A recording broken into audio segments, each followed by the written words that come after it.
life is not about finding yourself, it's about creating yourself, yes. He says, my journey, my life, from an investment banker to a serial entrepreneur. Could we have a round of applause for G. Ramachandran, serial entrepreneur and director, Conclave.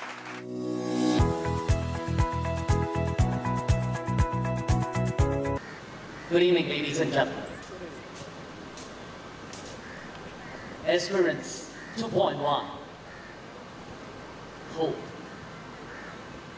My life and journey has been one of hope.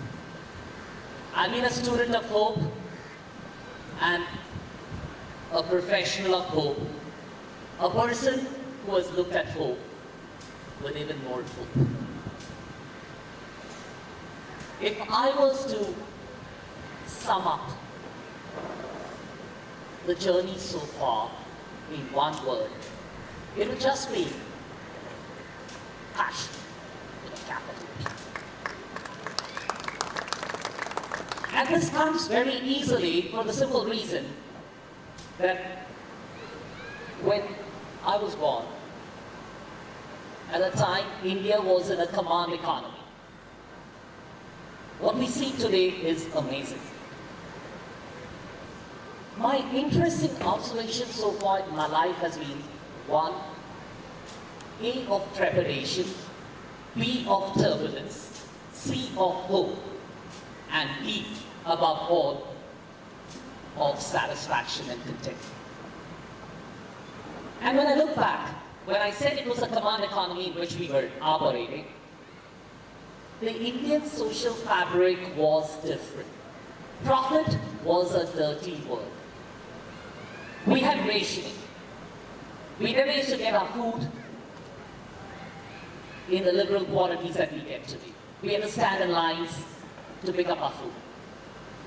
And if I go back to the 70s, when I was growing up, the interesting part was 2 little schools, even then chasing too many people. As a result, what we had was, we had government schools where we were going there for doing our education.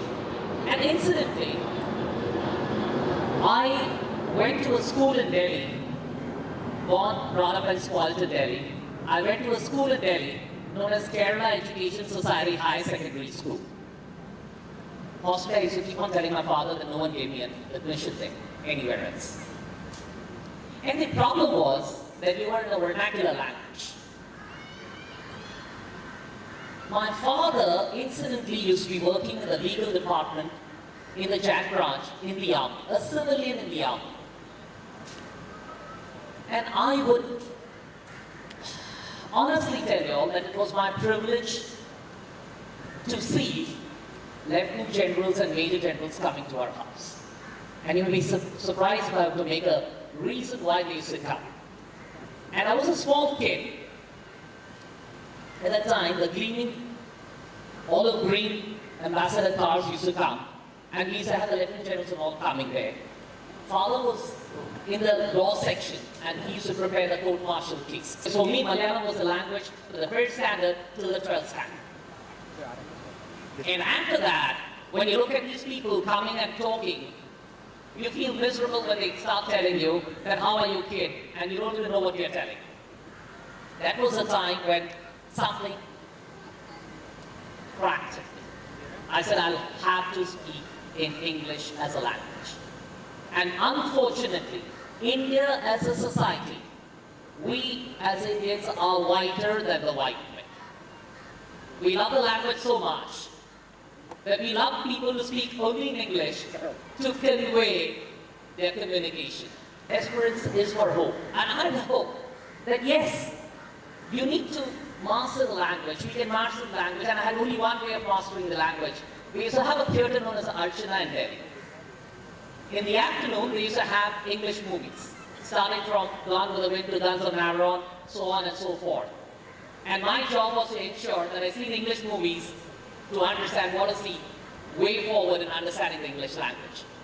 But the beauty of the whole thing that I understood as I went by was, I went to do physics honors, a family of Tamilian Brahmins who loved the subject known as math. And we are first taught to say that you should score 100 out of 100 in math, otherwise you're not good. So natural extension was do physics or chemistry or math as your graduation. Finish that. Suddenly, unfortunately, in our family, no one did CA. So my people said you should do CA. And this was an interesting part. I go to Pricewaterhouse and they ask me, do you know what is debit and credit?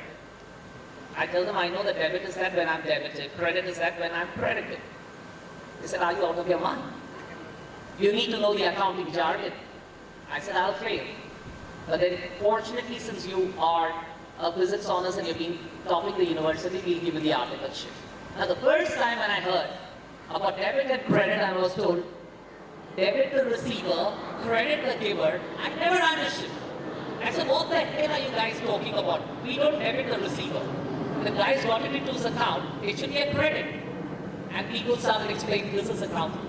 Hence, there was, again, when the family had hope that you'll master the subject of accounts, I went into finance and accounts from science to master what I thought was a necessity and in the process make the family happy. Having become a chartered accountant, the biggest problem was what you want to do. You want to become an investment banker. 20 years of my life when I was doing deals, I only learned one thing that matters. Relationship, relationship, relationship. You don't have any other option except relationship to be there in the system.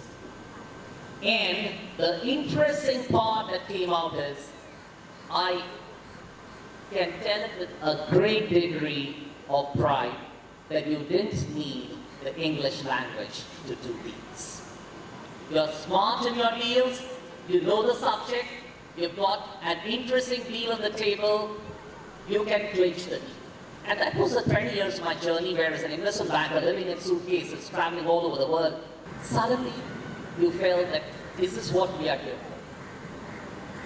I keep on telling myself that you need to reinvent yourself, you need to bring disruption into the system, you need to be looking at whether you are growing. And growing is not equated with money.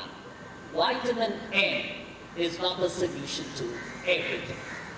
One of the biggest differences that I found was, if you want to grow, you have to change tracks. 20 years of investment banking, I hung my boots. I said, let me look at what is startups. Hence my journey started, looking at startups. And I never knew what is fitness. Fortunately, when I was looking at several startups, I felt that fitness was one of them which will serve me first.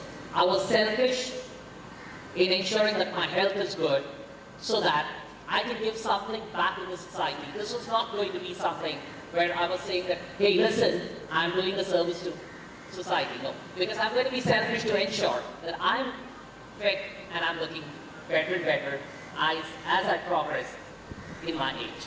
As I grow older, if I look fitter, I thought that would be a bonus for me. The journey in startups has been a fascinating experience.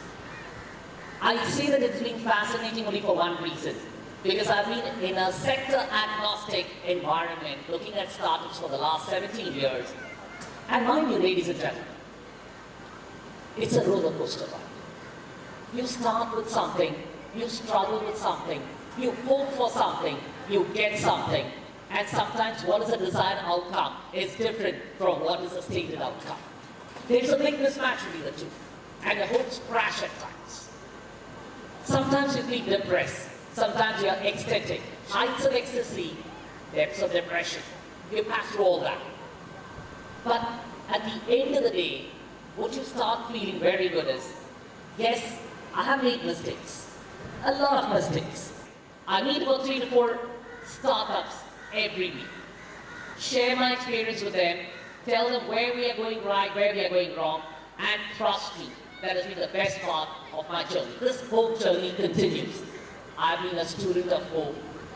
I will continue to be a student of hope, and hopefully, I feel that the country will progress, not with despair, but with hope that we become a successful nation with successful youngsters taking the nation forward as we progress forward. Thank you very much, ladies and gentlemen.